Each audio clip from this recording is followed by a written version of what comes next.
Hi, my name is Jesse Mapel. I am a software developer at the USGS Astrogeology Science Center, and I'll be talking about the Planetary Software Organization and open source software governance. So let's dive into the latter here. What is open source software governance? It's a term that you hear from time to time, but definitions are very elusive for it. So this is how I like to think about it. In an open source software project, you have contributors from many different backgrounds, employers, even time zones potentially. How do you work with all those people as a cohesive unit? How do you make a single piece of software from all these different perspectives and all these different places? Well, that's what open source software governance is. It's a bunch of decisions that you have made either implicitly or explicitly that contribute to how you work together on open source software.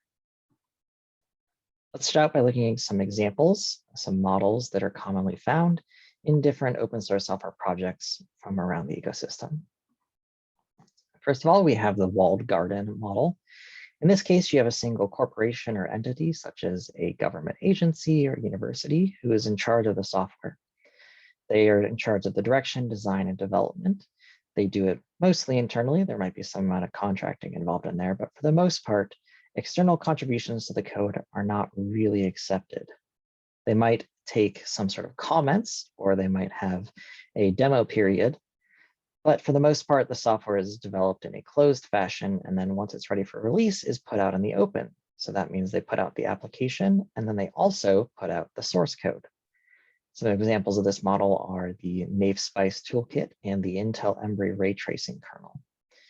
You most commonly see this model when you have a piece of software go from a closed private development at a corporation into open source development as a first step.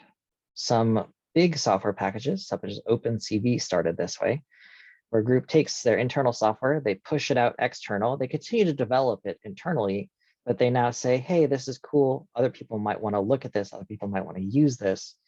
And from there, an open source community can develop around the software.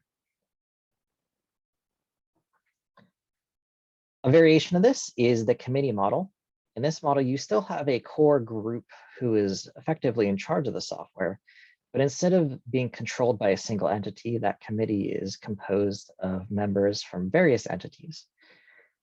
You'll often see requirements that this core committee be made of only a certain percentage from individual employers to avoid control by one person or one group.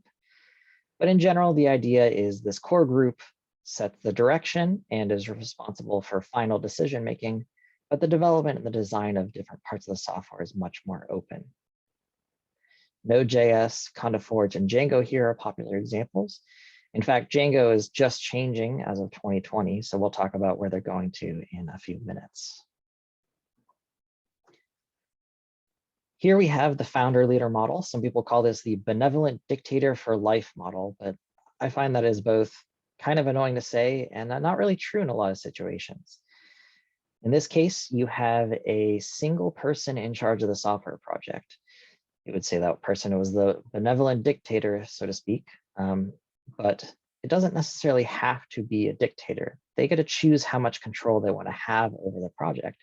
They could say, this is the direction we're going in. I will be the final say in everything, but you're free to go about and make modifications as you like. And I'll just come in and say yes or no, or give you some direction and such. They don't have to be very top-down control authoritative.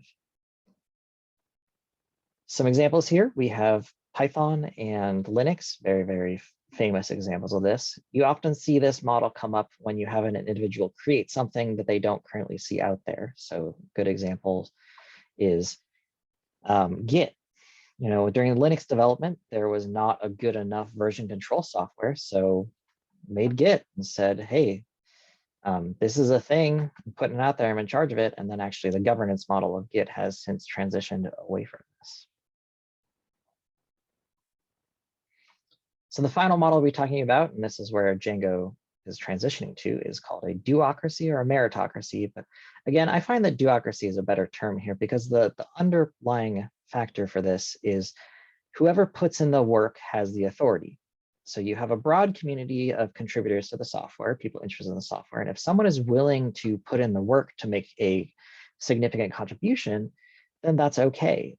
other people cannot necessarily come in and say no unless they're also willing to put in effort to justify why not and to really engage on it. So this is very much focused on an egalitarian, if you're willing to put in the time, if you're interested, please come in and contribute, and you're welcome to contribute in the manner that you like, as long as it is transparent and acceptable to the broader community.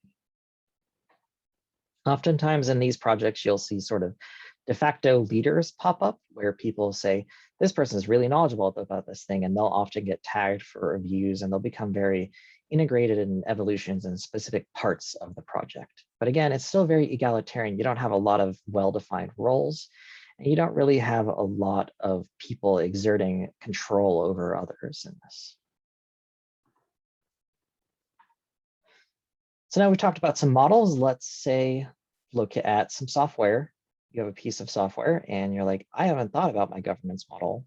And like I said before, even if you haven't thought about it, it's there. So how do you figure out what you have? How do you take your open source software project and you decide, what is my governance model and what do I want it to be?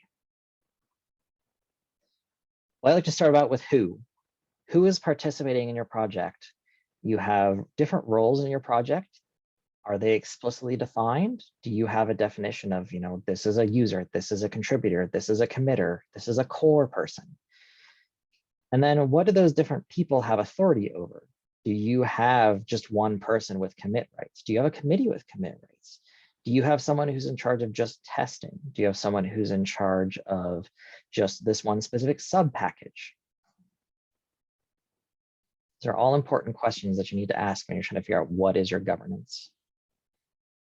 Next is how. How is your project evolving? So what are the processes that your users and your participants are going through? Well, the first step in making changes to software is thinking about making changes to software. And if you're working with a group of people, that means discussing changes to software. So how do you plan? How do you design? And how do you get feedback on proposed changes? Do you have a pull request process? Do you have a formal review process? Do you have continuous integration things? Do you require design documents? Do you have design documents for existing things? Next up, once things have been talked about, they actually get coded. So how are changes integrated? Do you, like I said, go through pull requests? Do you use Git? Do you use Subversion? Do you use GitLab? Do you use GitHub? Do you use Bitbucket? There's all sorts of different tools out there. What do you use and what do the steps look like when a change is being integrated into the release branch of your software? And then finally, how are participants expected to interact? This is a little bit more nebulous, but it's very important, particularly if you want your community to be inclusive and welcoming. You need to think about, okay, does someone have the right to come in and just say no? If I am a person just coming in and putting in a pull request, do I expect to get treated the same as someone who has been contributing to the project for decades? What about questions? Do you have reading materials that you expect everyone to use before they ask questions? If someone doesn't read those materials and ask a question that's answered in the materials, what kind of responses do they expect? These are all important things to think about because they really define the culture around your project, and they can really set you up to be very inclusive. But at the same time, you have to decide how much time you want to spend on different parts of your community and who you want to put more of your effort into. So it's not so much a simple answer to this one. And finally, we have transparency. Open source software, open is a part of that. And to me, open means transparency. So what parts of your software are in the open? What discussions and decisions around your software are in the open? Where are they? How do I get to them? Who can see them? You might have things that are, once you become a contributor, you can view these things, but the general public may not. Similarly, you have parts of your software and parts around your software that may be private. For example, at the USGS, we have internal databases and we have internal servers and such that we have to maintain and manage. And we can't necessarily make all of that public for security reasons, and also because we have to follow different government rules and regulations. So how do we take that private decision and discussion making and then make parts of it public? How do we communicate what we've done in private to the public so that members of the open source community can see it and can have the same context as those who are privy to that information. If you have half of your community having a different context and understanding of a problem you're talking about, and half of your community doesn't have that context and understanding, you're gonna have a really hard time actually coming to a successful decision on that problem. So again, like I said, I like to think about this as what is happening? How do I see what is happening in this project? So let's actually go through this. We're going to be talking about ISIS. It's an integrated software for imagers and spectrometers. So roughly decade and a half, I believe, old software package developed by the USGS Astrogeology Science Center. I'm one of the main developers on it. It's what I spend the majority of my days working on. Work on other things, but it's probably our largest package by far. So let's look at our participation. What roles exist in the project and how are they defined? Well, we say we have a user is anybody who uses it, pretty simple. A contributor is anyone who engages with changes to the software. Now, this is a little bit more nuanced. We say that this is effectively anybody who contributes anything to us on GitHub for the most part. So if you post a bug, if you put in an enhancement request, you put in some testing, all of that counts you as a contributor in our book. You don't actually even have to write software to be a contributor to the project. The next step up from there, we have committer. This is a contributor who has commit permissions. Generally, this is someone who has made a meaningful commit to the project. They have, written a piece of the code, or they've written a component of the architecture or something, and it's been merged. And now they have the right to merge other pieces and review other pieces. And then finally, we have our technical committee members. We have a technical committee who is in charge of things such as policy in the ISIS software project. This is a self-nominated committee that is made of contributors to our project. Now, what about the authority in the project? We have an interesting setup in ISIS. This is something that we've kind of gone back and forth on, and it took us a really long time to really figure out what was going on here. But it's really helped to clarify expectations around who's allowed to do what and who can do this and how do I do this.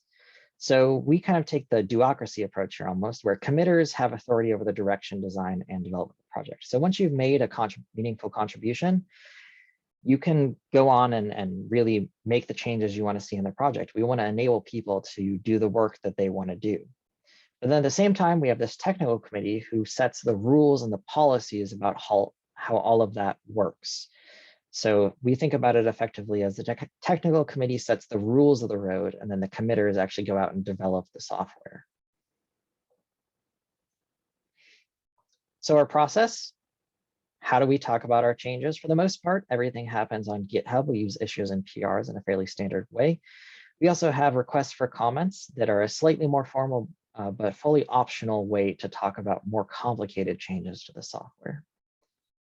Once a PR has been talked about, or once a change has been talked about, what happens to the code coming in? Well, we have a pull request process. We have reviewers, we require at least one review, and we have some checklists of things that we require contributors to check off before their contribution can be merged.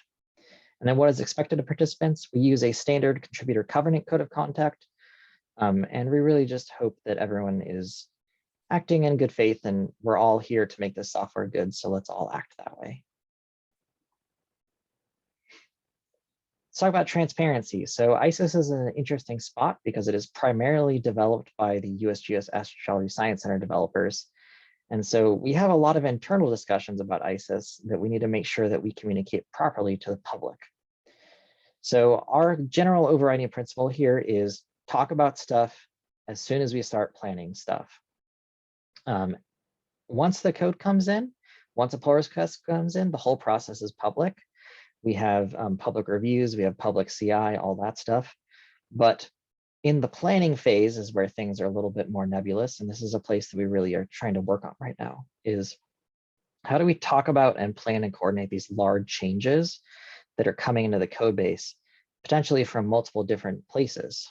And so that's one of the spots we're really trying to work on. And at the Astrogeology Science Center, we're trying to integrate some of this discussion into some of our internal planning and project processes. So where did this all come from? Well, a lot of this thoughts in my head, at least, came from joining a group called the Planetary Software Organization. Some of us got together. It's a handful of folks who write software for planetary science, and we're working to try and improve open source software in planetary science. And a big part of that is examining and improving open source software governance. So you're welcome to join us. You can find us on GitHub. This is the technical steering committee for the Planetary Software Organization. Currently, there are 2 projects involved in this, the ISIS project and the Planetary Pi project, which has many sub-projects. You can find them on GitHub also, and they'll be having a talk in this same meeting. We'd love to have you all take a look over at the GitHub and start chatting with us if you're interested in anything that I really talked about here. And that's it. Have a good one.